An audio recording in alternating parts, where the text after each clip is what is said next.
সর্বশেষ যে ব্যক্তি জাহান্নাম থেকে মুক্তি লাভ করবে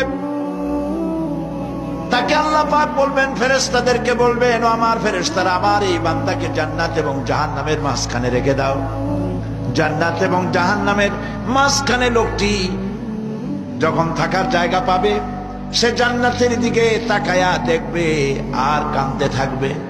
আল্লাহ পাক জিজ্ঞেস করবেন, বান্দারে, যুগের পর যুগ ধরে জাহান্নামে কেঁদেছ, আমি রব্বুল আলামিন জাহান্নাম মাফ করে দিয়া জান্নাত জাহান্নামের মাঝখানে রেখে দিয়েছি, আযাব থেকে তো বেঁচে গেছো, এখন কাঁদো কেন?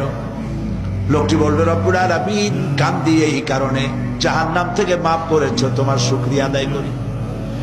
জান্নাত তো আমার কপালে নাই, কিসমতে নাই, কিন্তু জান্নাত আমি এখান থেকে দেখতে পাচ্ছি, জান্নাতের সুঘ্রাণ আমার নাকে আসতেছে, কপালে নাই যাওয়ার।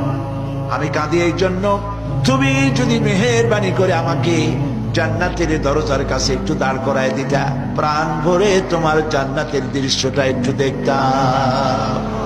আল্লাহ পাক তার আরজি পূরণ করবেন, বলবেন যাও, ফেরেশতাদের বলবেন এর জান্নাতের দরজার কাছে দাঁড় করায় দাও।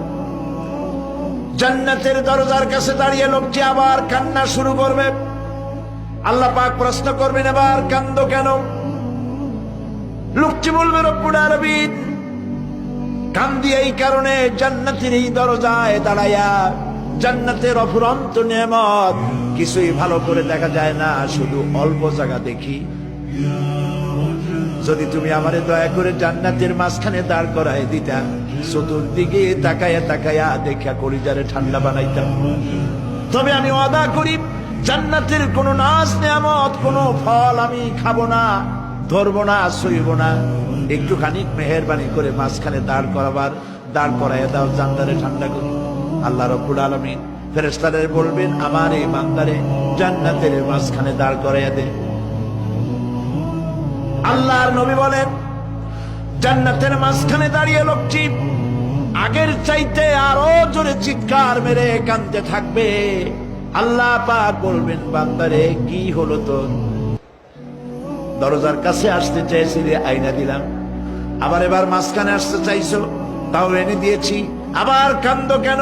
লোকটি বলবে, রব্বুল আলামিন এবার কান্দি এই জন্যে, তুমি যখন দয়া করে একটিবার জান্নাতের মাঝখানে এনে আমাকে দাঁড় করায় দিয়েছো, তুমি রহমান রহিম গফুরুর রহিম, এই জান্নাত থেকে আবার আর বাইর করে দিও না। আল্লাহ রাব্বুল আলামিন বলবেন, ও আমার বান্দারে, আমার এই জান্নাত তোর খুব পছন্দ হয়েছে নাকি? লোকটি বলবে, রব্বুল আলামিন কলিজা ঠান্ডা হয়ে গেছে, ভাবতেও পারি না এই জান্নাত এত সুন্দর। আল্লাহ পাক বলবেন, বান্দারে এরকম একটি নয়, দুইটা নয়, তোর জন্য আমি 10টা জান্নাত এইরকম রিজার্ভ করে রাখছি। সুবহানাল্লাহ।